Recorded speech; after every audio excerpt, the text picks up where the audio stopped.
Hello,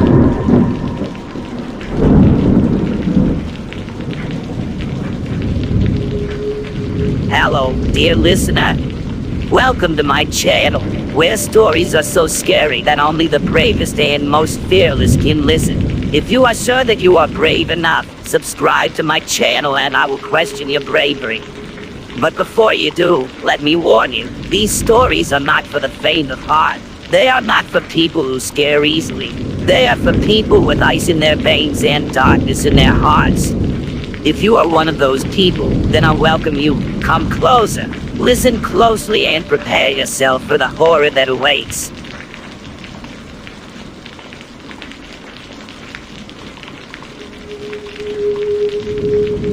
From the ages of 11 to about 16, 17, I used to be addicted to playing MMORPGs. They were literally my life, and I considered my online friends very real, and I loved them. Except I lied to them practically the entire time. I was pretending to be a girl, but not for the fun of it, but to target single teenage boys online for in-game currencies, gear, and whatever helped me progress through the game. Anyone who was an avid MMO gamer knows exactly what I'm talking about. Those amazing outfits you have to buy for real money. Those materials you had to buy with real money to progress through the game comfortably and be able to go up against the best of the best. I was addicted. I wanted all of it. Except I couldn't get all of it. I couldn't buy it. My parents wouldn't agree, nor did I have a part-time job as a teenager. I devised a plan from the age of 13, 14 that I would pretend to be a teenage girl and get into seemingly realistic online relationships with teenage boys and try to coax them into sending me things. I used the names and pictures of teen girls I found on their personal profiles on places like Flickr and PhotoBucket. Usually when the boys decide to go snoop because he thinks I'm lying, he would find them and start believing it's really me. They were already too desperate. I even voice chatted with them. My voice was high-pitched even as a boy going through puberty. It was the perfect formula to trick them into liking and gifting me. I was desperate for all these in-game things and wasn't thinking straight. I never realized how much these people could get affected. On my first MMO, I tricked a boy into sending me an outfit by pretending to be his girlfriend. This boy seemed madly in love with me, and since this was my first time trying this out, I genuinely felt bad for him and wanted to tell him I lied to him. He was pretty similar to me in all aspects. He wasn't well off either. He didn't work. He had a bad home life, but my idiotic self decided it would be okay for him to gift me. It won't hurt, right? I thought. This huge identity scam I created escalated from there. I tricked so many other boys, teens and possibly even adult men pretending to be teens. It was horrible, and I hated myself, but I couldn't stop. I needed all these gifts in these games. This is where the story starts. When I was 16, the last guy I ever talked to was a 23-year-old Russian guy who we'll call Mark. I met Mark on a very popular shooting MMO. We hung out all the time and had many mutual friends in that game. We voice chatted with a group of people multiple times on Skype while playing. I never once decided to scam him because he was a free player, meaning he never spent money on games. He also seemed like a genuinely nice dude. But when he asked me out, I tried to take on what I considered the biggest challenge in the scam. Will I be able to get a free player to spend in-game currency for me? Because I was always so well liked online, and many people knew who I was, and generally I was a very nice girl. My ego was soaring. I knew I could do it. I accepted to date him online despite him knowing I was a 16-year-old girl as a 23-year-old man. In the beginning, he was pretty normal. He was always trying to be sweet and romantic. We played together all the time. He did all the lovey-dovey kisses and hugs texts. We even cybered a little bit. I, and being the piece of crap I used to be, played along. It was all going well. Too well. However, I noticed after a week or two that something was not right with him. He seemed very obsessive. He seemed manipulative. He always talked a ton of trash about my other friends from the game to make me unfriend them. He would always tell me that they talk trash behind my back. He would call them terrible names, like skanks and many other horrible names.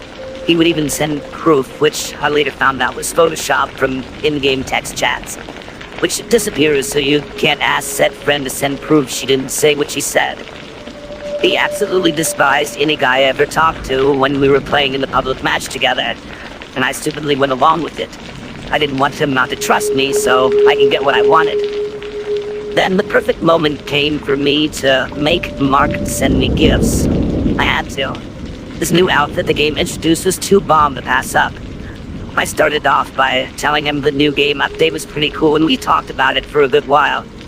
He suggested we both get the outfit, but I told him I had no money and I totally would buy it for both of us if I could.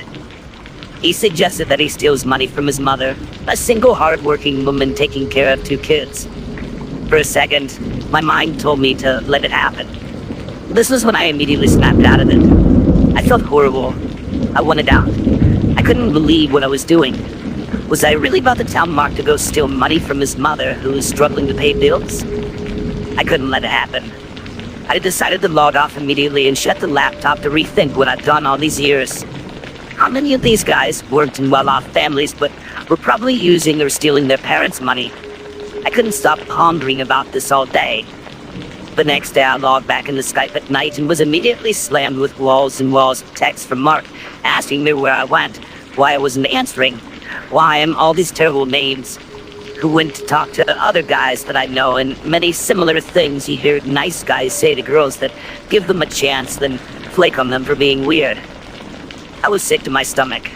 I hated myself and I hated Mark. I tried to play it off and say my electricity cut off the entire day, and he didn't believe it. He didn't want to believe it. I immediately told him I wanted to break up with him. Things took a turn for the worse. He voice called me and I picked up. He was hysterically crying and shouting at me. I tried to remain calm and tell him I didn't want to play games anymore. I told him I was getting more and more depressed than I am already, and felt my addiction to games wasn't helping me, and that I should get out and see the world more, which was all true outside of my fake persona. He started shouting at me some more, calling me all kinds of names. This 23-year-old Russian man was threatening what he perceived to be a 16-year-old girl. Everything he said started to get worse. He started talking about how I ruined his life. He told me he'll end his life if I ever left him, which I thought could possibly happen because he was a cutter. I started crying and told him not to. He got into a heated argument and I could hear him throw stuff around and break stuff. I was still crying when I told him I had to go because my parents want me to do something. He told me not to leave or he would end his own life right there and then. He turned on his camera and put a razor to his wrist. I saw all the old cuts on his arm. I was in fear. He couldn't see me, but I was stuck there watching a man threatening to cut his wrist live on cam, all because of me. All because I decided to trick him into buying me gifts. All because of my fake identity and fake relationship. I threw up in the garbage bin in my room. I quickly told him I had to go. I immediately quit Skype and closed my laptop. I cried in my room the entire day, realizing karma finally got me, and this is what I get for scamming people. I was a mess, and suddenly, I passed out, asleep on my bed. I didn't know how or when it happened, but it did. Next day, I was unusually calm. The day went by normally. I sat in front of my laptop, but didn't open it. I tried to think of a rational solution to all of this. I didn't want someone to end their life because of me. There was no rational solution to any of it. I had to just say goodbye to him and block him forever, and whatever happens, happens. I opened Skype and was immediately slammed by walls of text again. This time I didn't read anything, but saw that he sent some photos. He sent me pictures of his arm bleeding from a cut that he made last night after ditching him. He sent me pics of him crying. I was immediately sick again, but took a deep breath and went in as calm as I possibly can. When he came online, I told him I'm breaking up with him. Mark again told me he was going to end his own life if I ever dared to leave him. I calmly told him if he was going to do it, then why didn't he? He didn't answer, clearly shocked by the question. He continued to threaten me again. I told him I didn't care, and that he's being too hard on himself. I told him he can find another girlfriend. He still continued to threaten me, and I was fed up. I tried to reason with him, even was on the verge of revealing I was a 16-year-old boy all along, but decided it wasn't the best thing to do. I regretfully told him to go do it, so no other woman has to go through what he did to me, and then blocked him and deleted him. Deleted my Skype and never logged back on. I did see him online a few times on the game I played, He tried to contact me, but I ignored him. He deleted me off his friends list in game, and we never chatted again. I stopped pretending to be a girl and told all my friends I was a boy all along and apologized profusely. The girls felt betrayed because they really trusted me. Most of the boys that I let on felt betrayed because they liked me. But none of them made a big deal out of it in the end. I realized how much of a jerk I was at the end for even coming up with this plan. But I came to terms that I wasn't as much of a jerk as a 23-year-old man who threatened to end his own life on cam in front of the 16-year-old girl for trying to break off an abusive relationship.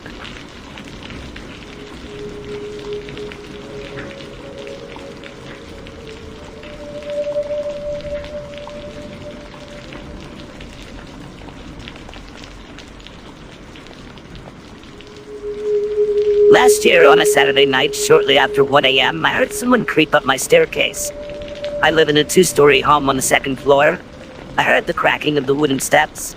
I paused my TV show. I listened. I heard some more. Then I hear a long pause. Nothing. Then I hear my doorknob jiggling. I freak out. I know it's not the woman downstairs because she's gone for the night. I went straight to the door. I have one of those doors where it's half glass window.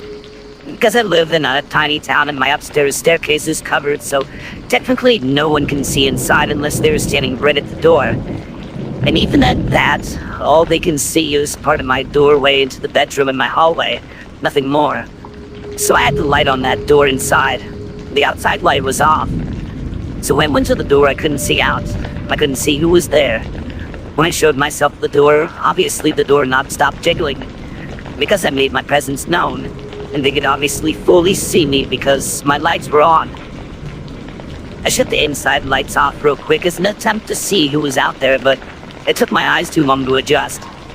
As I shut the lights off, I simultaneously hit the second lock on my door. And that's when the person on the other side of the door starts banging on it. I couldn't see who it was. And quite honestly, once the banging started, I bolted. And so did they. So I tried to look out my windows to catch a glimpse of who it could be, but I couldn't see anything. The exit of the staircase is too close to the house for me to have a full view of from the 2nd floor, which is a shame. So I called the cops and I filed a report, and all was good in the world. I equipped my home with wasp spray hidden in every corner. I did develop major anxiety over it though, like major anxiety. I had never been afraid to live alone before this, but I have worked through it for the most part, and have gotten better since this was last year. I even got a camera that I have at my door that streams to an app on my phone. In the last couple of months, I have been having issues though. I park in the little lot across the street. The little lot belongs to the church I live next to, however, I am allowed to park there. I keep finding the sides of my license plates completely bent outwards at a 90-degree angle every morning. I know because I put them back in place every day so the plates are flat, because you can't drive around with your plates like that. And pretty much every day of the week I go outside to find my plates bent back. I know it's not the wind, and I know it doesn't happen while I'm driving because I check. My dad, however, convinced me that it could be the car wash. I get my car washed at least once a week or twice. And it's the kind where you just pay a machine and sit in your car, so I pushed it off, maybe. And then I came home to find 3 things on a little shelf I keep outside my door. 2 small crystal bowls and a little flower pot with a golden retriever on it. At first I thought, oh, my sister or grandma probably just left it for me. I texted them about it and they both said that they didn't leave anything. They both live on my block, so I thought that it would be probable for them to just do that. But both of them said it wasn't them. Then my next thought would be that it's my mom. See, anytime my mom gets stuff from me, she leaves it on her front sunroom, which she calls her porch. So she will always text me a pic of what she got me and say, it's here on the porch, get it when you stop by next. In the 1.5 years I lived in this apartment, she has never left something on my porch. Also, my camera was dead. So I texted her about it and she didn't answer, which is like her. If it doesn't pertain to her, she doesn't answer.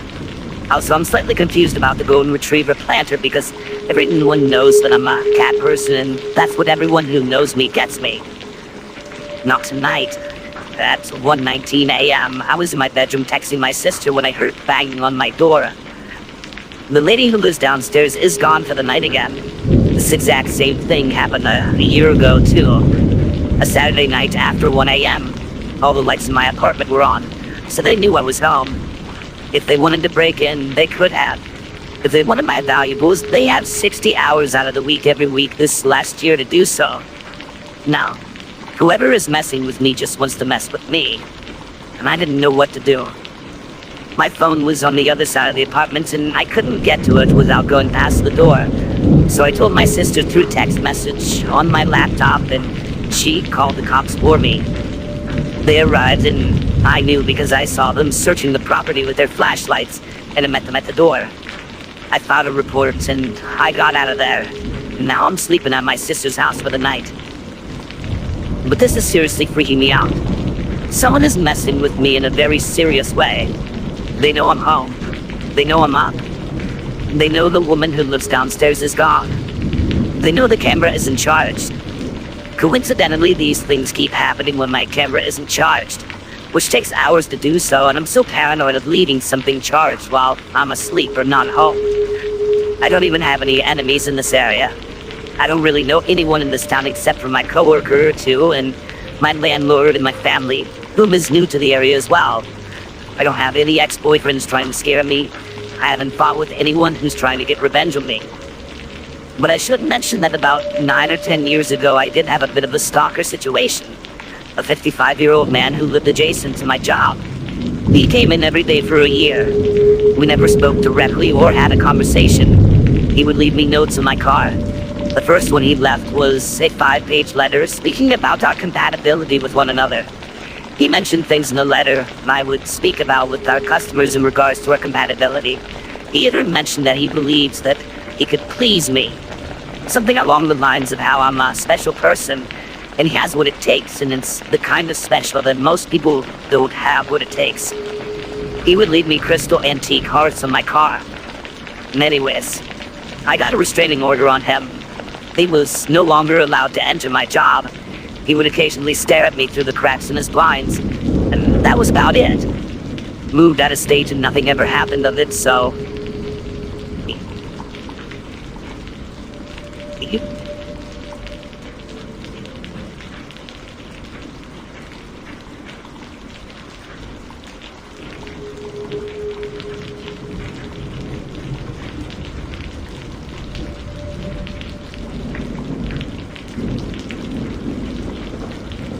This happened when I was around 4 to 5 years old, and on the Easter Sunday.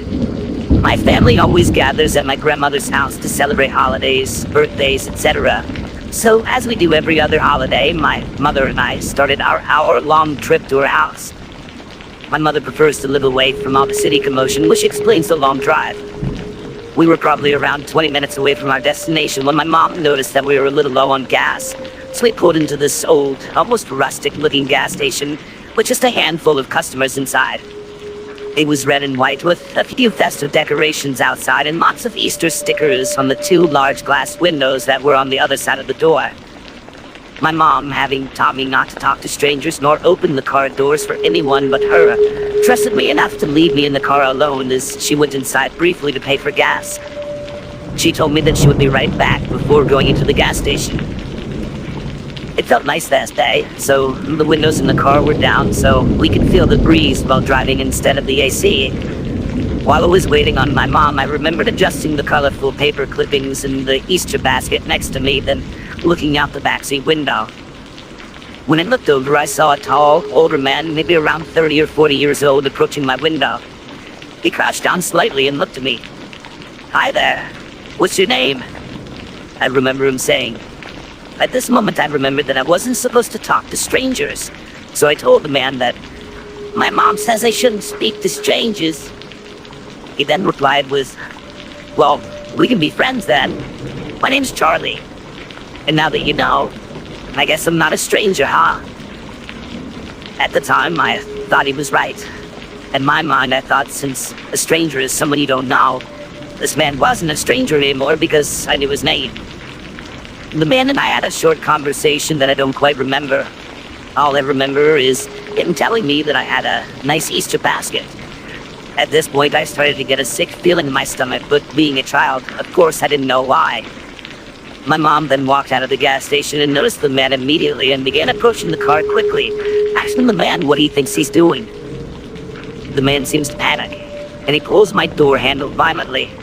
He quickly realized that it was locked, thankfully, and proceeded to reach into my window and grab me by one of my wrists in an attempt to pull me out. This obviously scared me a lot, causing me to panic and pull against him on instinct. This caused him to let go and take off running. My mom quickly ran to the car and I unlocked the doors.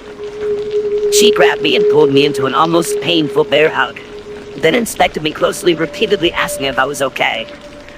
I ended up with a slight bruise and redness on my arm where he had grabbed me, but other than that, I was just shaken up. The reality of what had just happened set in at that moment, and I remember just crying and holding on to my mom right after I said I was okay.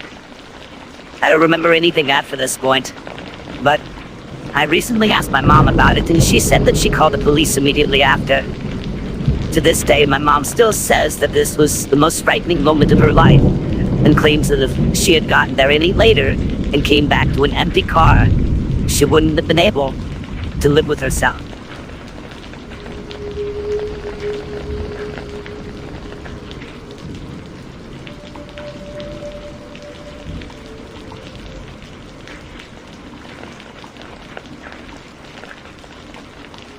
On October 26, 2014, a call came into a 911 dispatch center in the state of Florida. The call came from the 300 block of Southeast Walton Lakes Drive in the city of Fort Pierce. At first, the caller sounds practically timid and polite, informing the dispatcher that he is in need of the police, even calling her ma'am as he does so. The caller then calmly informs the dispatcher that a murder has been committed. He sounds resigned, not stating that he thinks that a murder has been committed, but that he knows it is a fact. By who, she asks, her tone still relatively calm.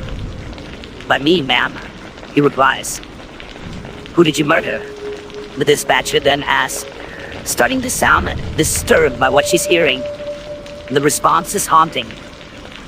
I murdered my wife. And the caller goes on to admit that he murdered his wife at around 7 o'clock that same morning, telling the dispatcher that his name is Checkinson Sinclair. Listening to the 911 call, it's horrifyingly clear how cold and collected Checkinson is, his tone rivaling even the most chilling portrayals of murderous psychopaths shown in Hollywood movies. He goes on to explain that his wife's body is still in the apartment they shared together, that he killed her with a gun, and that he shot her in the head in the couple's bedroom. Checkinson mentions that after he shot his wife in the head that morning, he calmly laid the pistol he murdered her with on the couple's dining table. All right, we got somebody coming out there to talk to you, the dispatcher then says, regaining some of her professionalism as she does so. But why did you do this? We got into an argument, Checkinson says plainly, and she came at me with a knife. I had to defend myself. She was going to attack me with a knife. When asked what his wife's name was, Checkinson replies that she was named Latoisa Argrette. Latoisa was 24 and 7 weeks pregnant with her 21-year-old husband's child when he shot her in the head. The couple had been married for just shy of 8 months, but Checkinson was quick to inform the dispatcher that they argued and fought with alarming frequency. When asked how long the Fort Pierce Police Department will take to arrive at the apartment block, the dispatcher informs Checkinson that they will not be long at all, and pleads with them not to be near the gun when they arrive. He replies that he simply wants them to come over as quickly as possible so they can deal with the situation, and they would not be standing near the weapon when they arrive. Upon their entry into the couple's apartment, police officers found Latoisa's body exactly where her husband had said it was, on the floor of the bedroom with a steak knife in her hand. At first, it appeared to be tragic, but typical case of domestic violence that had unfortunately and horribly ended in murder by self-defense. But upon questioning the couple's neighbors, law enforcement began to become deeply suspicious. One neighbor told officers that they had been woken up by a loud bang as early as 6 o'clock in the morning and had heard another one follow soon after. But they failed to act on what they had heard because they knew the couple fought frequently and had assumed it was one of the pair slamming an apartment door. Despite the fact that the gunshots seemed to have occurred around 6 that morning, Checkinson didn't end up calling 911 until 9, a whole 3 hours later. This only deepened the concerns of the investigating police that his story was not entirely factual. Forensics examiners then noticed that the blood splatters around the bedroom were not consistent with the story of self-defense that had been claimed by Checkinson. Not only that, but skull fragments were buried in the bedroom wall, well away from where the fatal shot had penetrated the floor of the apartment. That there was no doubt in their mind that Latoisa's body had been moved after she had been shot and killed. They also recognized that the murdered woman's fingerprints were indeed on the knife, but not clear enough to confirm that she had gripped the handle at all. It seemed likely that not only had Checkinson moved her body after he had killed her, but he had also placed the knife in her hand in an attempt to make it appear as if though she had attacked him. When confronted with this evidence by homicide detectives, he admitted the truth. He admitted that he had wanted to kill his wife after he confronted her over a text message she received from a former boyfriend. He went on to confess how he had serious doubts that the child that Latoisa was pregnant with was actually his, and that the couple argued so frequently because he was insecure and jealous, constantly suspecting his wife, as well as countless previous girlfriends, of being habitually unfaithful to him. Checkinson then officially changed his story regarding how the murder unfolded, telling police that he and his wife had gotten into a verbal altercation early on the Sunday morning about a text message she received from another man.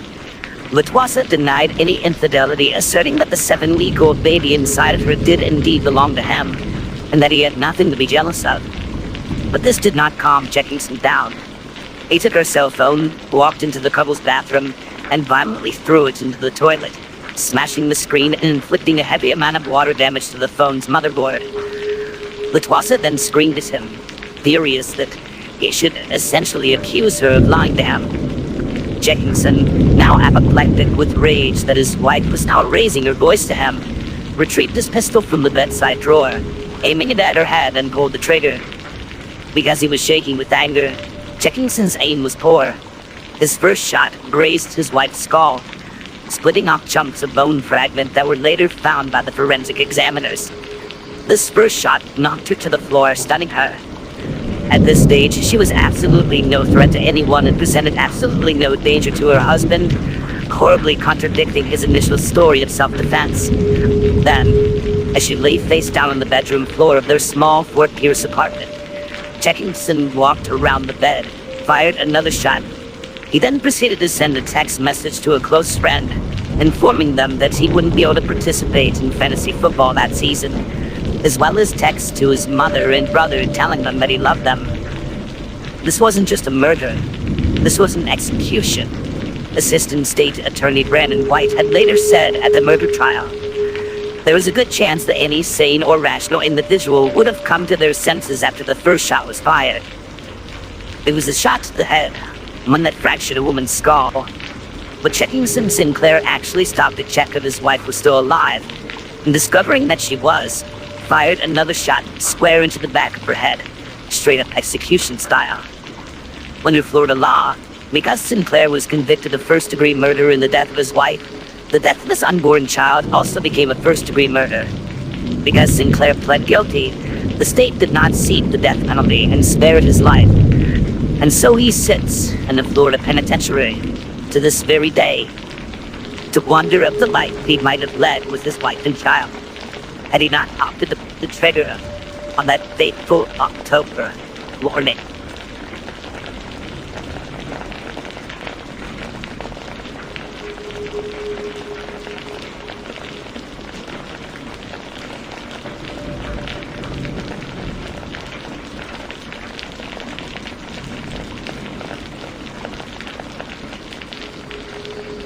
I work at a Walmart here in Duncan, Oklahoma.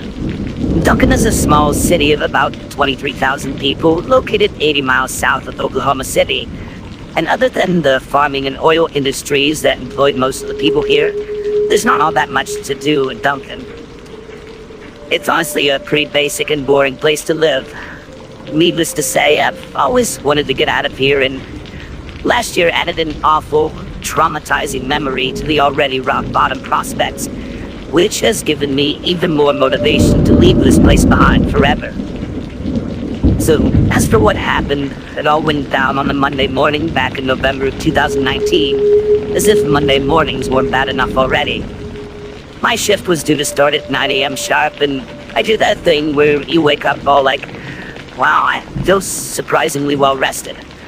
Roll over and realize you've not set an alarm the previous night and are way late for whatever it is you were supposed to get up for. Like I said, I was in due to work at 9 and I didn't wake up until like 9:10 a.m.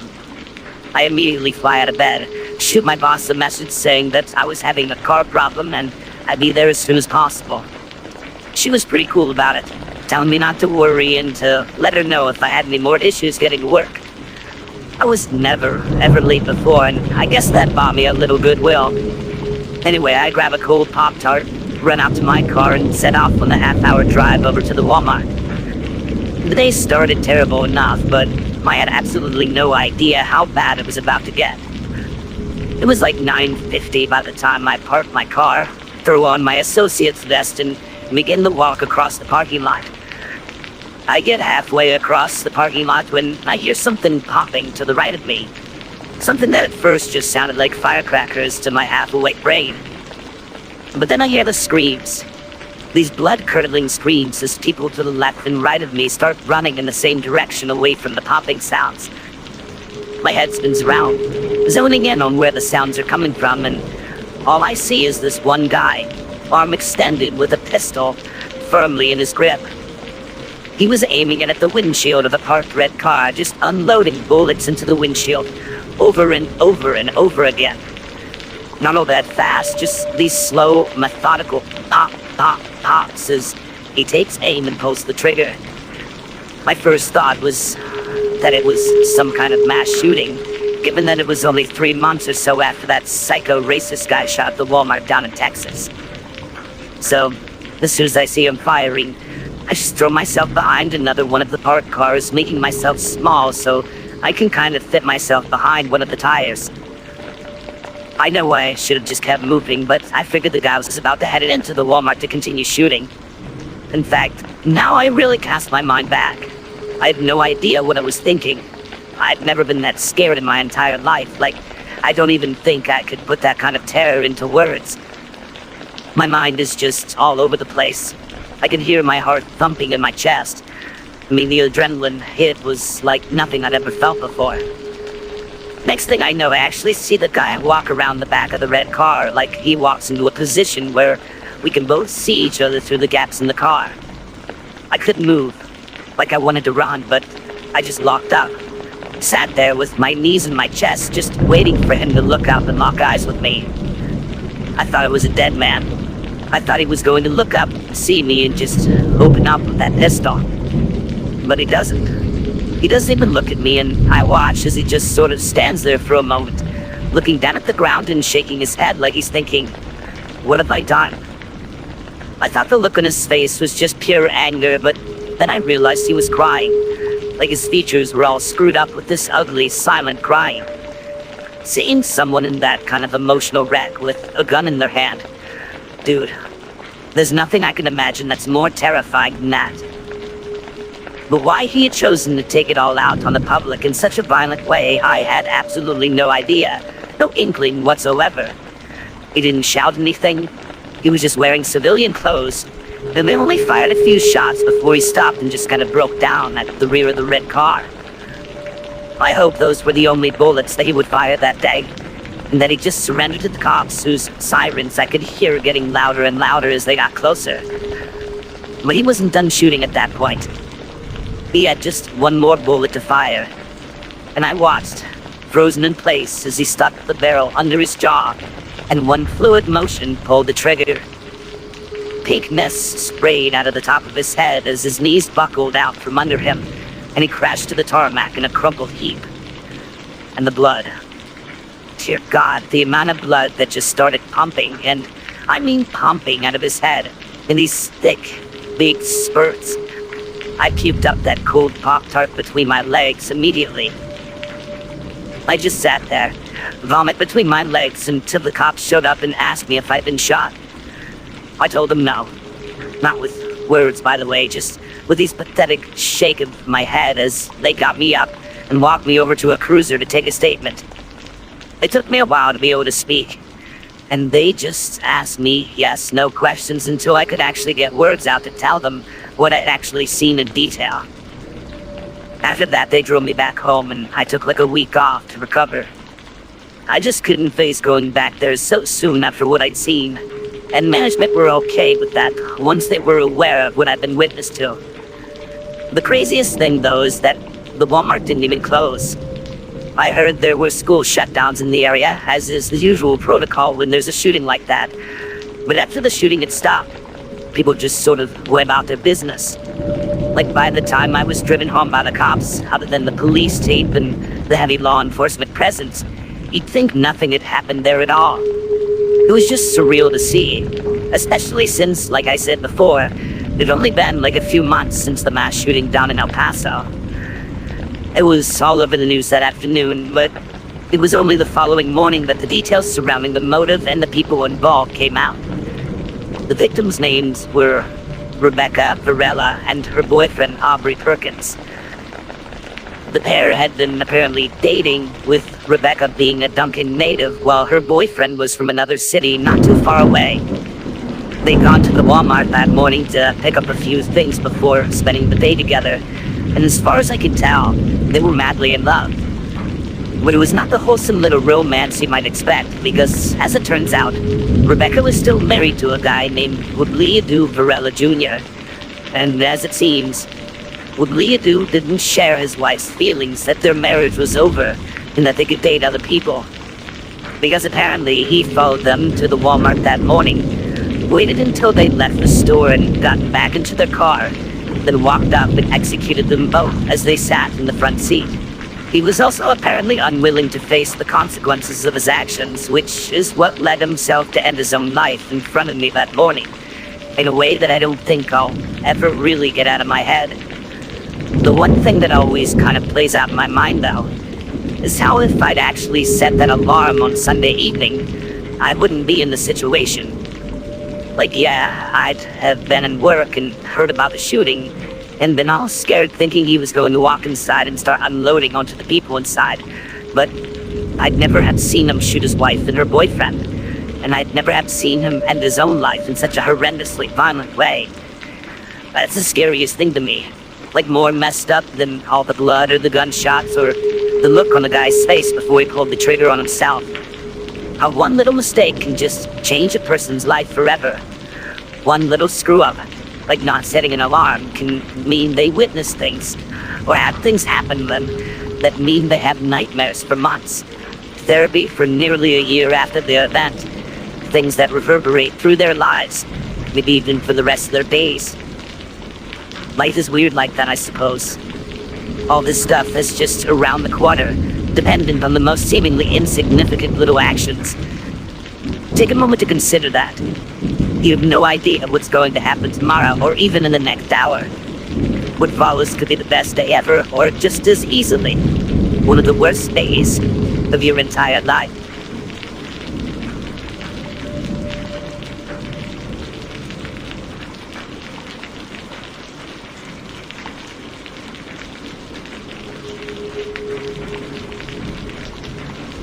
On the night of July 9th, 2010, a call came into the Orange County Sheriff's Office, originating from a recycling company in the city of Orlando, Florida.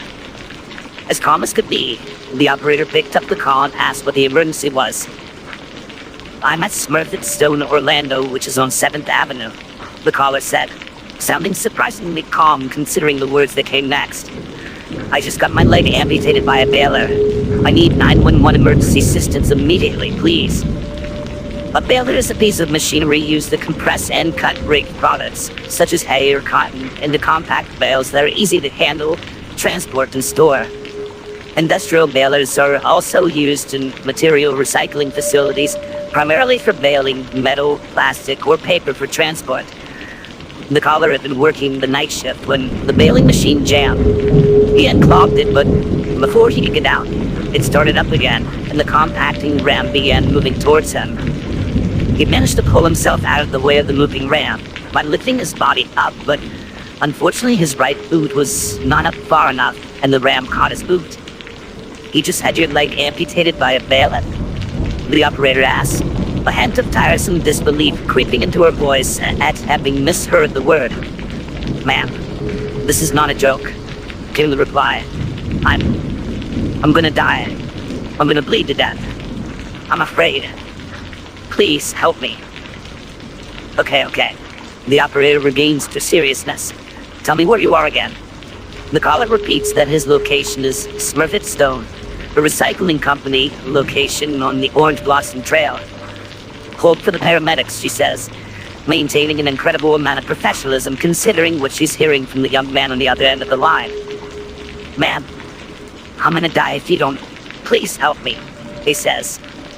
The young man is trying to remain calm, but the gravity of the situation is sinking in, and his voice is beginning to quake with fear.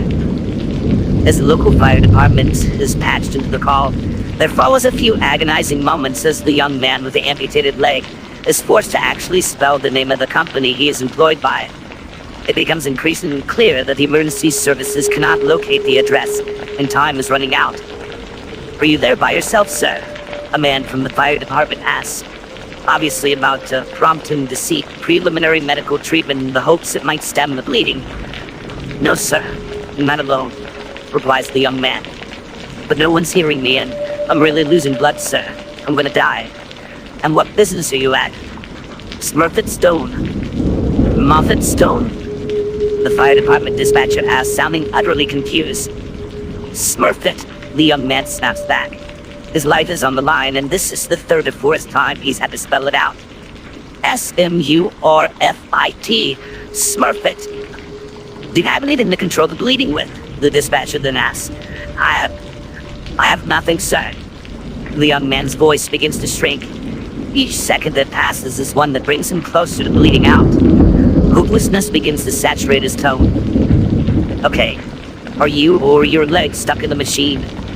The operator knows that if this is the case, the constriction might be doing a good enough job of stemming the bleeding, but the reply is not good. I'm out, but my leg is down there. Was the cut above the knee or below the knee? The dispatcher then asks, perhaps the second most crucial question that is asked that night. Below the knee, it was under my ankle. The young man replies, in light of the grim situation, this is excellent news. The severance was around the young man's thigh. It would have severed a femoral artery, and it was likely he would have bled to death in mere minutes. And how old are you, sir? I'm 20. Barely out of his teenage years, the young man has suffered life-threatening injuries, but has the presence of mind to keep calm enough to follow the instructions that might have just saved his life. Do you have anything at all you could use to control the bleeding, even if you have to take your shirt off? The operator asks. I can wrap my jeans up around it. The young man replies. Good. You don't have to tie it up as tight as a tourniquet, but you need to apply pressure. You can do that, right? Right, comes the reply. But sir, I think I'm gonna pass out. If I do, can you please do me a favor? Can you call my mother? I'm gonna die, so please tell her I love her. We're coming, sir. The dispatcher responds, clearly affected by the man's dying plea. You're not gonna die. Everything's going to be alright, okay? We're coming as fast. The dispatcher's voice breaks off, trembling as he says his next words. We're coming as fast as we can. But I want you to control the bleeding with your hand, okay? Yes, sir. I'm controlling it. The young man replies, sounding weaker and weaker by the second. But how much blood do I have to lose before I die? The question is so sincere it's heart-wrenching. I don't know. Just hold that shirt. Just continue to hold that shirt on there. I'm gonna die, the young man states. He sounds resigned to his fate now. No, you're not, sir, the operator asserts. My mother is gonna... The caller breaks off into a laugh, like the operator's resolve has renewed his bravery. I'm not gonna die from this. And my mother's gonna kill me. Have you called her? We will, sir. We will call her. Can I just ask if any other calls have come in from this location? The young man asks. I'm curious if any of my coworkers have called. I don't see any other calls. That's great. The young man replies with a sarcastic laugh. I love these guys. There's a brief silence before the young man speaks again. Sir, what's your name? He asks. Yeah, I'm here. My name is Jeff. I love you, dude. The young man says. A few sniffles can be heard down the line as the young man begins to tear up. We're coming as fast as we can, sir. Just keep talking to me and use your other hand to control that bleeding, okay? Jeff, can you please pray for me real quick? Can you pray with me? The young man asks. Go ahead, sir. Dear Lord Jesus, the young man begins. I bring you all my sins I've ever committed, and I love you so much. Please don't let me die. But if I do, please let me go to the good place. I know I've done so much in my life, Lord. I've done so much, but please, just let me be okay. And if I'm not, please let me live in heaven with you. Please be with my mother too. Keep her strong, because I know she's not going to be happy. God, please let me get through this. And there was another brief silence. More sniffles coming from the other end. Sir, I can't hear any ambulance or anything. Desperation creeps into the young man's voice. They're coming as fast as they can, sir. Are you sure you have the right address? You're down off of, you're off of Land Street Road, right? Yes, sir.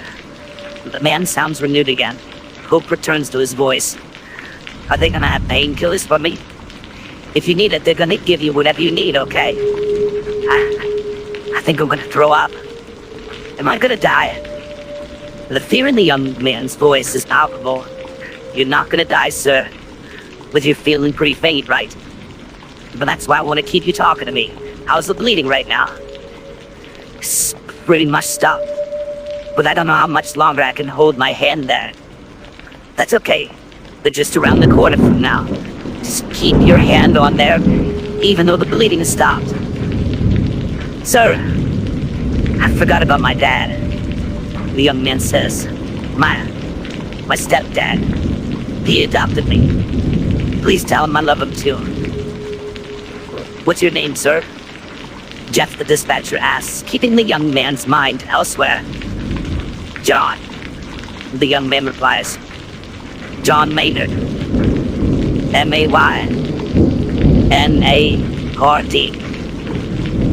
The next moment, the original sheriff's dispatcher interrupts to inform Jeff that the emergency responders are at the recycling plant, but cannot find the young John Maynard anywhere.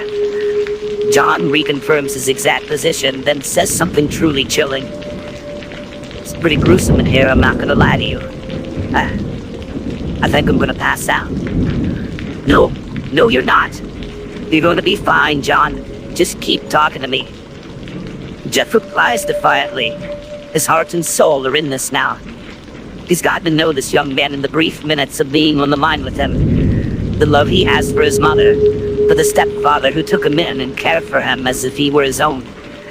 How brave he's been throughout this whole traumatic experience. They're coming for you, John. They're coming. You're my hero, John replies. What was that, sir? I said, you're my hero. John is sounding increasingly faint, as if he really is on the verge of passing out. You're my hero, dude. Suddenly a panicked voice can be heard in the background of John's call. Oh God. The words are garbled, but somehow perfectly understandable. Do you hear somebody, John? I hear somebody in the background. Jeff says. That's my coworker, Richie. He's my best friend. John replies. Richie is clearly stunned and horrified by what he's found, but he keeps together just long enough to rush to the oncoming emergency workers, guiding them into John's location to render him aid. I love everybody, John says, sounding weak, but full of hope. It becomes clear throughout the next minute or so that 2 responding police officers have arrived, the closest unit in the area. John begins to talk to them as they provide him with some basic first aid, and hands up the phone soon after. But his final words to the dispatch officer are some which would melt the hearts of even the hardest. "I'm gonna write you a letter and send you flowers," he says. And then the line goes dead. He survived the incident and kept his word that he could write to Jeff, the dispatcher, who helped save his life that night. "It was the longest 16 minutes of my life," John Maynard wrote after his recovery. Later in the hospital, he had his leg amputated 6 inches below his knee and has since learned to walk with a prosthetic. "Very pleased with the job he did, keeping me alert and responsive," he wrote in his letter to him. John has stayed in contact with all of those that helped him that night, including the responding police officers who found him. But he has refused to let the injury ruin his life, and has even gotten married since July 9th, 2010, the night he sustained his life-changing injury. John now runs, rock climbs, and even set up a YouTube channel under the name Crew 9T. It was initially described as a coping mechanism to help him deal with such a traumatic event, but has since described it as growing into something much bigger. The channel was more from a small personal project into a way of providing help and guidance to recent amputees, along with older amputees who still need help in their daily lives.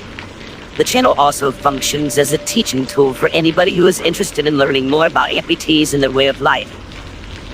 My accident has changed my outlook toward the world, and I feel that my goals and even my way of thinking have changed too, Maynard has stated in his videos. "My goal now is to help encourage other amputees to continue on with their lives. Just because you lose a limb does not mean that you should lose your life. I want to show any amputee struggling with this situation that life does go on, and it can be better than you could have ever imagined." So now that you've heard the harrowing story of the night he lost his leg, go visit John's YouTube channel and check out some of his videos.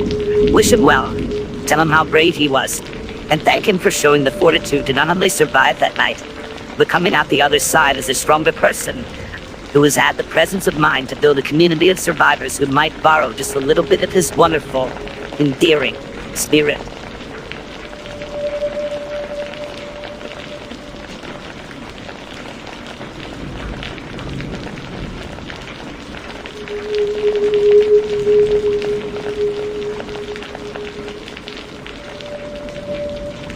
Being a 911 dispatcher can be a very strange and stressful job indeed. A variety of calls come in from all kinds of people from all walks of life, and not all of them are emergencies at all. Sometimes we get some really weird calls, like people calling 911 because a cop has pulled them over, calling because they saw 2 girls kiss on TV, or people calling up trying to get a sitting president impeached. Sounds unbelievable, right? But trust me when I say that those 3 examples aren't just pulled out of my butt. They're calls I personally received while on the job.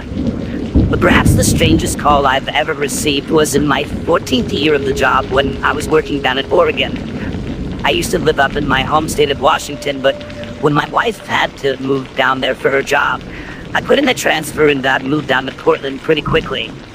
And this call happened when I was working down there. So I get a call on screen and answer it with the usual Oregon 911. The reply is something I thought I'd never hear in all my years working those desks. "I'd like to order a pizza at 325 Rodeo Drive," the person on the other end of the line says. Not this person's real address, and you'll see why in a minute. I was astounded. Either this person was extremely stupid, extremely drunk, or possibly a dangerous combination of both.